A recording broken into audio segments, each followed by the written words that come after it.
Well, hello everyone. Thank you for joining us. This is part 2 or segment number 2 about the errors or the linguistic mistakes, grammatical mistakes, if we want to call them, that are found in the Quran according to the Hafs reading or the Hafs version of the Quran, which is the most popular one. And with me here in joining us in studio via Zoom, our dear brother Rob Christian. Last segment, we talked about few examples from the Quran and shows that the position of the diacritical markings that were added later, or even the shape of the word, is different in some occasions, like the name Abraham or Ibrahim. We used also other words that definitely, clearly, even for a non-Arab, were not looking exactly the same. And even if you ask someone who is an Arab to write it from memory, or at least if you dictate it to them, most likely they're not going to really write it the strange way. They're going to write it the most popular way. And the question is, how is the Quran written in the preserved tablets, and which way it was revealed, and how do we know that this is the right way to read it? Of course, this is also going to be part 2 of this series on Let Us Reason. So I want to welcome our audience for this podcast as well. Hopefully you've enjoyed last week. Our dear brother here, Rob Christian, did a fabulous job, and he is joining me again today to continue this discussion. Rob, thank you, brother, for coming in again. And let's go now to another example. You said you want us to go to which particular example? Yeah, thank you again for having me. To make it or change it a little bit, we can go to chapter 48, ayah 9 of the Quran, Surah Al-Fath, chapter 48, ayah 9. For some people who don't know about how the grammar rules work in the Quran, let's say, I mean, you went to school in the Middle East. You're from Saudi Arabia, the Kingdom of Saudi Arabia. I'm from the Middle East. When I went to school, they taught me the basic Arabic grammar rules. Now, if I can read chapter 48, ayah 9, and from there we will continue and why don't you go ahead and read it? Why don't you go ahead and read it while I look for it? I don't want to delay this, so go ahead and read it. Okay, yeah. It says in the Arabic, لِتُؤْمِنُوا بِاللَّهِ وَرَسُولِهِ وَتُعَزِّرُوهُ وَتُوَقِّرُوهُ وَتُسَبِّحُوهُ بُكْرَةً وَأَصِيلًا. Maybe if you can show it on the screen, brother, that would be well, that's great. the thing. That's the thing. We're not able to find that particular example. Maybe, so yeah, I can give the link. That'd be great. Yes, please go ahead. Because I'm also following the chat. You can open the link and you will see the following. Now, it starts with that you may believe in Allah. There's nothing called God. It's Allah. So a lot of translations translate Allah to God. No, God in Arabic is Ilah. Allah is simply the name of the Islamic God. So even the translation can be really damaging sometimes, but here's the disaster. Here we find clear blasphemy in Arabic, that's called shirk, associating partners with Allah. Who is the partner with Allah in this case? It's the Rasul. Why? The Rasul or Rasulihi is the last mentioned person in the sentence. Right. When I went to school, they taught me, according to Arabic grammar rules, the last mentioned person in a sentence like this, all the words that come after, in this case, وَتُعَزِّرُوهُ وَتُوَقِّرُوهُ وَتُسَبِّحُوهُ بُكْرَةً وَأَصِيلًا, apply to this person. Yeah, apply to the last person. Who is the last person? It's Muhammad. So you worship Muhammad, technically. Yeah, so you have to honor and respect Muhammad. You have to assist Muhammad in battle, and you have to glorify Muhammad every morning and evening. Can you give the reference one more time? Chapter 48. Yeah. Chapter 48, ayah 9. Yeah, believe it or not, brother, believe it or not, I wish people can read Arabic. I mean, not all of my followers read Arabic, and this is why we do this, by the way. This is why my brother Rob says that it's good that we who speak Arabic, that we can join together to help those who do not know the Arabic. If you would read Arabic and go and read the commentaries on this verse, you will be surprised how much they struggle to try to dance around this grammar rule, because they knew there's a problem. Yes. Yep. Exactly. So, maybe you can confirm it as a second Arabic speaker. Didn't they teach you also in the Middle East when you went to school that the last person mentioned, all the words that come after. Oh, of course. I mean, it's very clear. It's very clear that you're referring. Why would you put the Rasul is there, and then you try to apply all of these kind of like divine prerogatives to apply to him? You could have removed the name from there, made it very clear, just apply it to Allah, and then add his name after that. Exactly. Yeah. So that's. I mean, we didn't invent those grammar rules. Those grammar rules already existed. And believe it or not, you don't even have to have a grammar rule, I should say, or remember a grammar rule. But just by virtue, when you hear it or you read it, you begin to question, who is it applied to? I mean, the idea of confusion anyway. I mean, who does it apply to, and why is the verse structured in such a strange way? The same thing happened, by the way, in chapter 9, if you remember, talking about the worship of Allah and, and the Messiah. Yeah, exactly. Exactly. Yeah, that's the number one, basically, ayah, chapter 9, ayah 31, that most Christians will go to show the shirk that is there in the Quran, the blasphemy, because not only is it lying about the Christians that we are worshiping our rabbis and monks, that's lie number one, but on top of that, it says that we are worshiping our monks and rabbis instead of Allah and the Messiah. So who are the lords? Allah and the Messiah, not the monks and the rabbis. So here, that's another shirk, another blasphemy found in the Quran. But actually, on my live shows, I really stopped calling Muslims Muslims. They are actually Muhammadans. Why? Because according, as we mentioned earlier, chapter 48, ayah 9, they have to worship Muhammad because tasbih, glorification, is an act of worship. And that's not only enough. You have to worship him, act of worship, every morning and evening.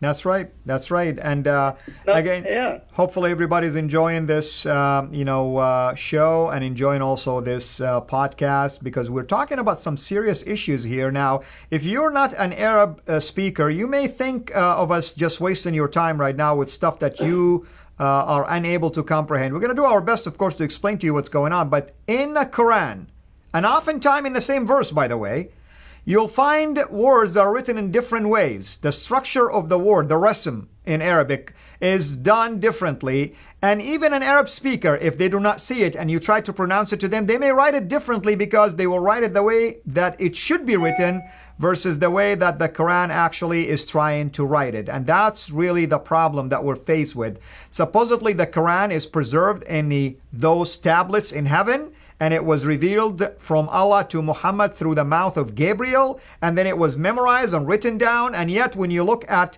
how many different ways certain verses or words were written, and in fact, we're talking about one of many qira'at. This is according to the qira'ah of Hafs, which is the most popular one these days, because the most, printed Quran comes from that particular reading. And yet this supposedly preserved reading that is preserved by memory out of all things, technically speaking, does not actually represent something that you can at least trust that it is revealed in that way, because you can see immediately there has been an attempt to tamper with how the word should be read by adding diacritical markings and trying to make it look like it sounds this way or that way. So I'm going to take you to another word, brother. Yes. The word found in chapter 2, verse 218, rahmata, with a ta maftuha, an open T, and then not the tea that you drink, although it will really sound good right now to drink tea. And in chapter 3, verse 8, the same word is written with what we call the ta marbuta, or the the ending T, which is almost like the letter ha at the ending with two dots at the top. So go ahead.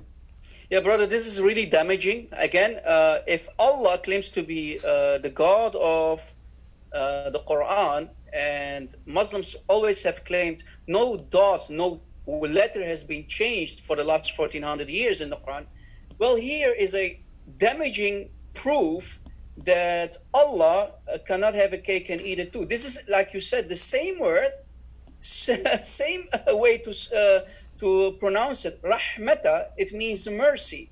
As you see, the last letter is with a T maftuha, and the beneath one is with a T marbuta, closed T and an open T. Right. If you, as Allah, claim to be God of the universe, the creator of everything, you cannot make such huge mistakes and create such disasters for your followers, i.e. the Muslims. And also, let's keep in mind that when the Quran initially written, early Quranic manuscript, those so-called diacritical markings were not there. So I'm going to argue, what if the word at the top that I'm showing you with the ta maftuha right now, this open T, that's what I mean by the ta maftuha, this one, this shape, what if it meant rajamta?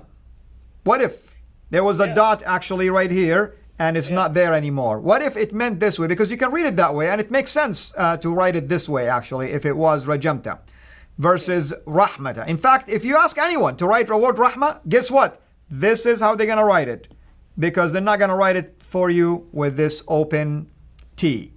Anyway, this is the kind of stuff that we're dealing with. Again, what are we talking about? It's the issue of the preservation of the text of the Quran, and also the issue of the clarity of it. It says the Quran brags about stuff that it's a text basically that is has a clear explanation. It has details in it, and many times you'll come across articles that are saying this is the standard for the Arabic grammar right here.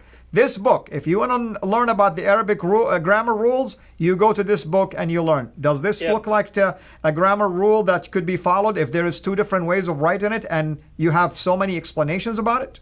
Yeah, Brother Fadi, you made a really important claim there, because if you Muslims claim that the Quran is the number one grammatical book of rules to go through, to learn Arabic, to understand the basic grammar rules, you have to go to the Quran. Well, if I would follow your advice, that means I'm going to be very, very confused, because I will not understand which way to write the word mercy in Arabic. Is it with a closed T or is it with an open T?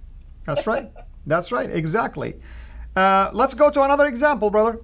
Since we're in the same topic. Now, Look at this word. This is a very important one. This one is found actually in the Quran, written in various ways, and you'll come across it in different ways. For instance, the word al-alamin, okay, al-alamin, which, by the way, the translation is like all the living being, okay? That's one word. Or the two worlds, the human being or the mankind, and also will tell you the spiritual, beings, meaning like the jinn, the angels, and so on and so forth. But look at how the word basically is written. For instance, in Quran.com, it is written this way with I'm gonna use a different color, with a dagger alif. And in QuranWow.com, you have an alif actually that is written clearly to read it that way. If you ask someone, by the way, write this word, most of the time they are going to write it this way because that's how it sounds. There is an extension here, alif, basically, that is found right here. But here's the interesting part. I want you to comment first, and then I'll add some comments about this. Yeah, the thing is, Brother Al-Fadi, here is the disaster that you can clearly see. The above word is, as we mentioned, I took this directly from Quran.com. That's the number one website to go to. It's written like with this baby alif that you made a circle around it. It's not fully grown yet. It didn't eat its vitamin D's yet, so it's still growing. Right, you can see this right there. The beneath one, it's written with an alif, so you can see clear separation in the middle, and the above one has no separation, and it's missing the alif again. So the alif is actually very important here, because if you remove the vowels, it will sound like this, al-alimin, and the beneath one, it actually does sound like al-alamin. Do you see, or do you hear the difference? Al-alimin, al-alamin. So the correct way to write it is the second one. And as you see, I made a note. Muslims are correcting the Quran of Allah with their own hands. So the writer of the Quran, wow.com, the guy who is hosting or maybe hosted the Quran there, he is actually correcting the Quran of Allah, the Hafs recitation of Allah. Right. And this, by the way, I want to tell people, please pay attention to what's going on here. I'm gonna back off and come back again because I want to show some other things. So if I close this, technically speaking, and then bring it back again, and I'm gonna clear up all of these marks that I have in there. Now I'm gonna talk about something different. This is what Rob is talking about, that this is a man-made stuff. Who put these diacritical markings? It's men, humans. Yes. Okay. Yes. Now let me tell you why this is important. Do you know that this word al-alamin could be read differently? Al-alamain, the two flags, for instance. Okay? Flags, yeah. Or it could be al-alimin, those who know, versus al-alamin, okay? Instead of with fatha, kasra, al-alimin, okay? Why? Who decided that it is with fatha or kasra? Oh, you're going to tell me it was memorized this way and preserved in the memory of fallible men, right? That's what you're going to try to tell me. That it's preserved amazingly in the mind of somebody who is a human being like me and you, a sinner. Guess what? Muhammad himself forgot some verses in the Quran in his own lifetime. Why do you think you are better than Muhammad and you have perfect memory than him? Tell me, please. I mean, that's the question that I like to ask my Muslim friends. Don't come up with these kind of explanations because they're embarrassing explanations, actually. And don't tell me my imam told me that it's okay. It is not okay, actually. Go ahead, brother.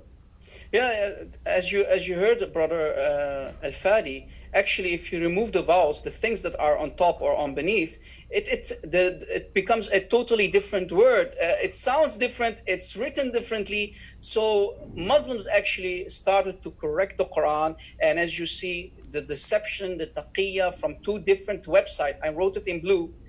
The proof is in front of you. This is nothing but a copy-paste of the word from Quran.com and from QuranWow.com. So actually, when you go as a non-Arabic speaker and you go to Quran.com, you'll be fooled.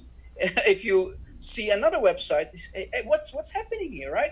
Exactly. Why is this word written differently? Clearly, this is nothing but deception on top of deception, correcting the Quran of Allah.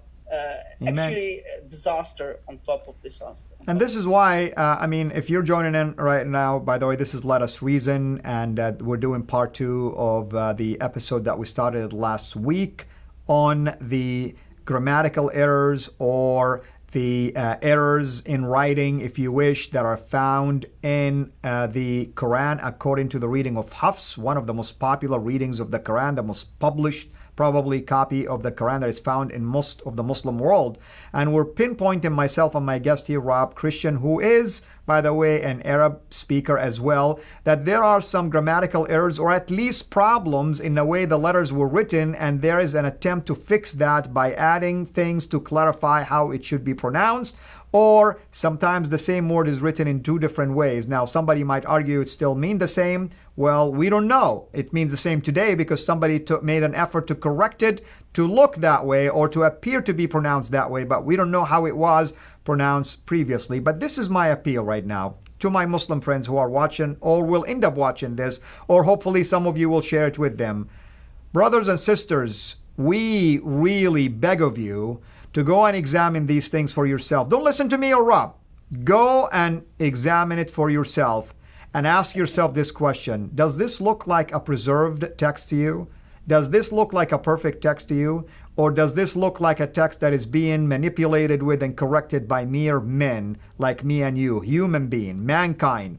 We appeal to you to turn to the real God, our Lord Jesus Christ, who is God in the flesh, who came to save us from our sin, who came to die on the cross so that you and I will have that eternal hope of salvation to spend eternity in heaven. Guaranteed this moment, today, he says, you will be with me in paradise. All you have to do is just believe in your heart that he is Lord and confess with your mouth, basically confess in your mouth, I should say, and believe in your heart that he is Lord and that God raised him from the dead so that we have that chance of eternal life. And that's really our appeal to you. Brother, let's go on to another word, and this one is even more damaging than the ones that we've talked about before. So this one comes basically from chapter 69 of the Quran, verse 52.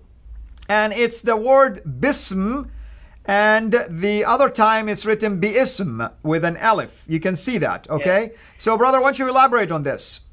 This is really a damaging one. If you go, for example, to chapter 1, ayah 1 of the Quran, exactly. Surah Al-Fatiha, the first chapter, the ayah start with bism. Bism. Okay, that's not the way to write the word Bism. It's Bism. There's nothing called Bism. If we go, for example, to chapter 69, ayah 52, as you see underneath on the green one, you will see the alif here. It becomes totally a different word. So if Allah claims to be God, can God have a cake and eat it too at the same time? This is the same word. You Muslims claim this is the same word. But why is it written differently in two different chapters? Actually, not only that, the above word is written basically in every chapter above every chapter of the Quran. But in just, this is really damaging. In chapter 69, ayah 52, that's the last verse of chapter 69, you will see that it's written with an alif. Bi-ism, not bism. Right. And I believe, if my memory serves right, this is the letter that Solomon sent, basically. And many, I'm just going by memory right now. Don't quote me, guys. So I know that there is the verse that the letter that Solomon sent has this basmala, we call it. And many times our Muslim friends will tell you, you know what an amazing miracle. Look, the Quran has 114 chapters. 113 of them have the word Bismillah, and then the missing one in chapter 9, which that's a whole different topic, by the way, somehow is found in the letter that Solomon sent. So I tell him, so you're telling me Solomon inspired the Quran, basically. That's what you're saying. And second of all, let me ask the question, is the word Bismillah that is found basically at the top of every verse in the Quran except chapter 9, is that a revealed word? Is that an inspired word? Is that something added?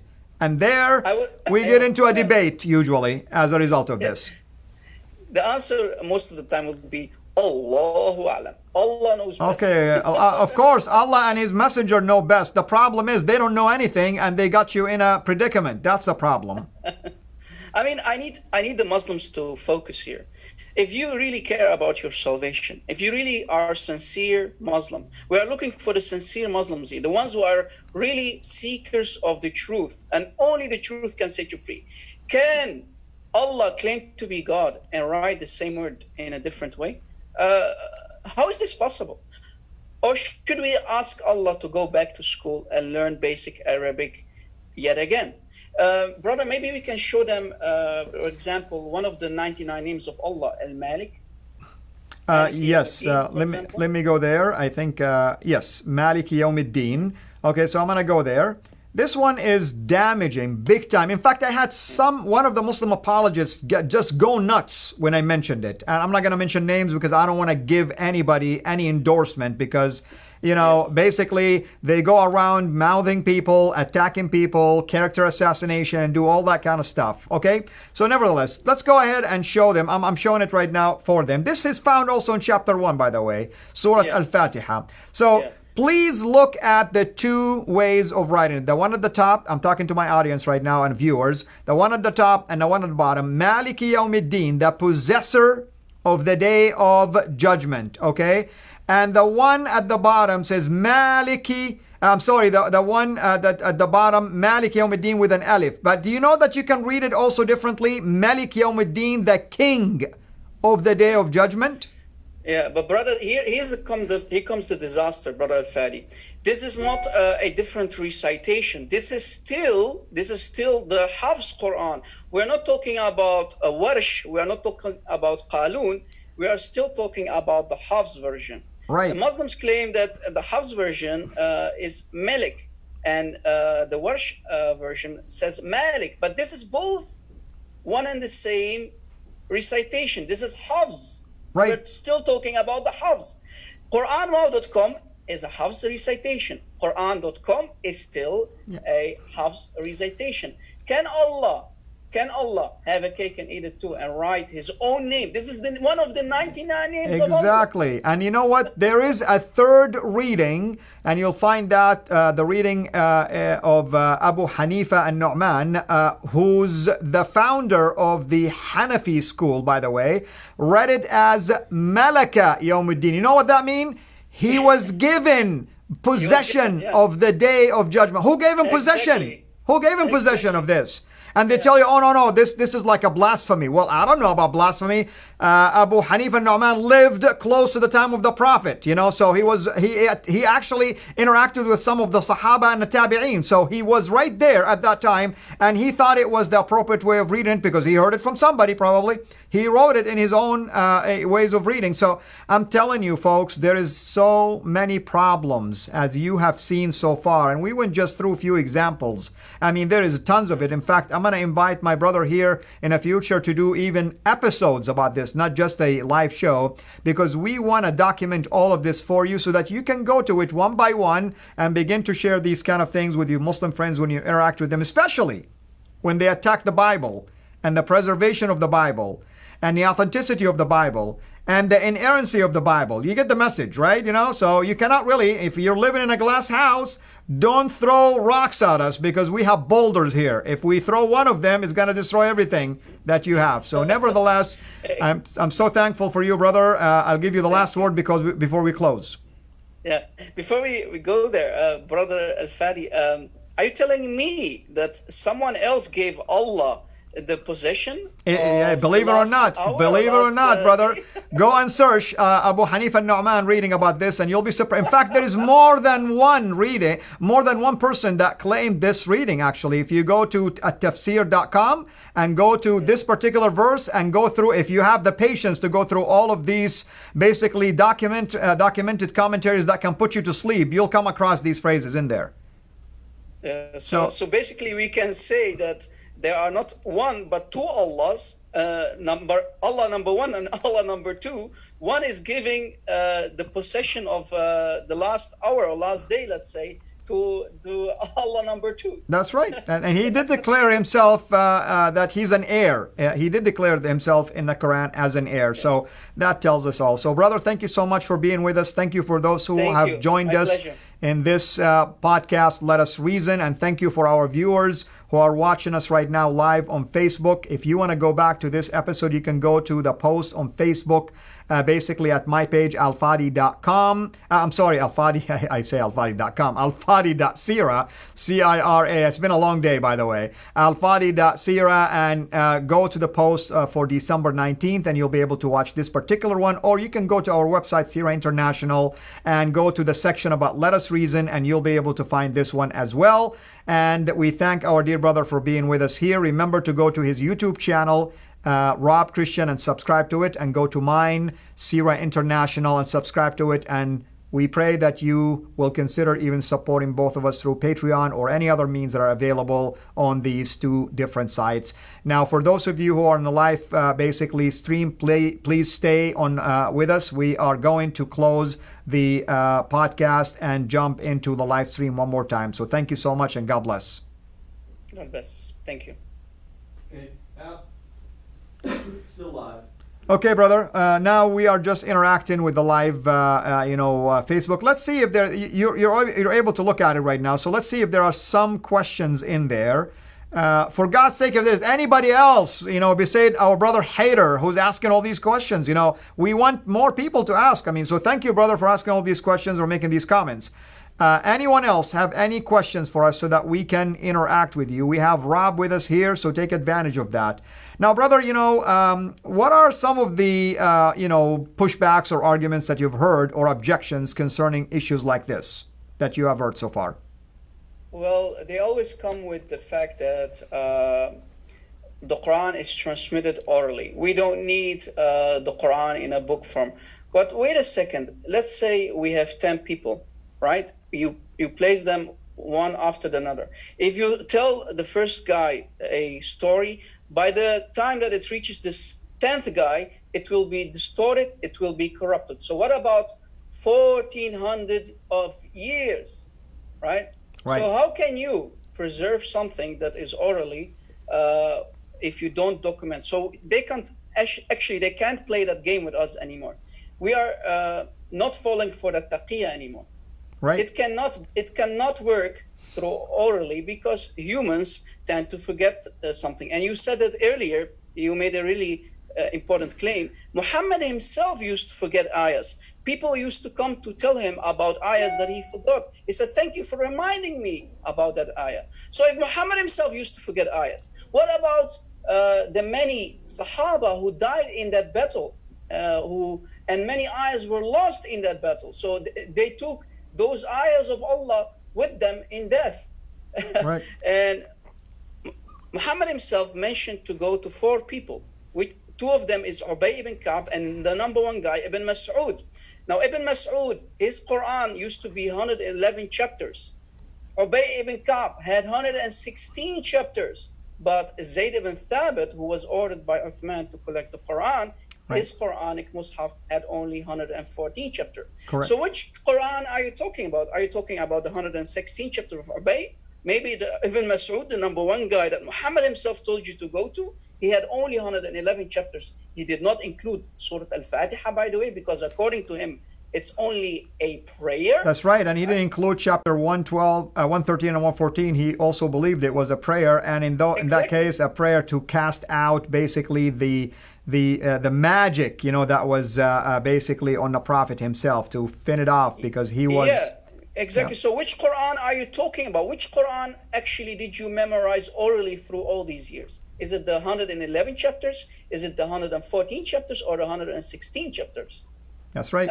That's right. So you have to deal with all these problems first before you talk about orally transmitted. Very good. So we'll give people maybe a few more minutes, depending if they're asking questions or not, because we cannot really stay on the air for too long. I want our brother here to also go on with his daily things. It's getting late where he is, and at the same time, I am getting ready also to leave town. So we're so thankful, of course, for all of you for joining us in the last couple of days. Hopefully you've enjoyed the live streams that we've done with Jay Smith and with Sam Shamoun, and in the future we'll do more of this with Rob and with David Wood and others. We have really a wonderful lineup that is coming soon here next year. Rob Christian is one of those people that I wanted to introduce you, and it's very important for me. Why Rob is important? Because he speaks Arabic. Hopefully Christian Prince, I talked to him, by the way, and he couldn't join us this time, but in the future hopefully he can join us as well to do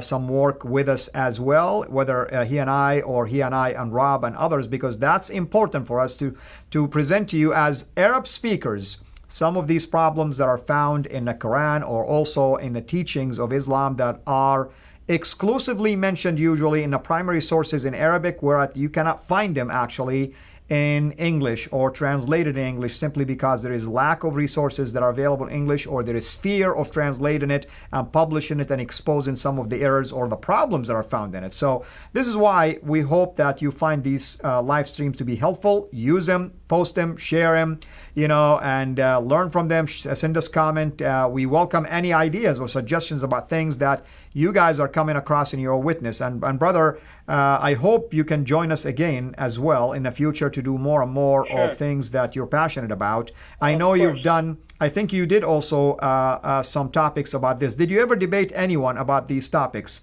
about this issue, I should say? About this very specific topic, no, because there are unfortunately not many Arabic speaking Muslims who dare or have the courage to come and debate us live, because maybe the people who are listening, they don't know. We are actually doing live shows on my YouTube channel almost every week, almost day in, day out. If God can guide us through the week and we can do more live shows, that's always amazing. But we always have our Skype live open for the Muslims to join us and call us live on our live shows on my YouTube channel to discuss these things. I mean, we are not afraid to bring up these topics. But unfortunately, not many Muslims know Arabic, and we can conclude after those so many years that actually the Muslims who don't speak Arabic, who don't write Arabic, they are fallen victim to this man-made political ideology, because unfortunately the translators of the Quran are nothing but deceivers. So if there's any Muslim who has the courage and the knowledge, they are free to call us live, and hopefully we can have a nice and respectful discussion with the Muslims. And by the way, Rob is not really kidding when he says some of the translators of the Quran are deceiving you. And how do we know this? Just go and look at the translation. They insert words in brackets. What does that tell you? The word is not there. And sometimes that's their opinion, or sometimes the opinion of us, basically commentators. In other words, it's not really as clear as you initially thought. With that said, thank you so much to all of you. We love you. And brother, thank you so much for joining us. And hopefully you can join us again in the near future in the same fashion. And hopefully those of you who have been with us will continue to interact with me and with Rob through the comments that you are sending, and send us any questions. Thank you for watching. Please like our video, and we encourage you to subscribe to our YouTube channel, CIRA International. And be sure also to click the bell so that you receive notifications whenever we upload new videos into the channel. And finally, I like to prayerfully encourage you to become a patron through Patreon. Your giving is much needed and will enable us to produce more and more of videos like this so that we can publish them on a weekly basis. So thank you in advance.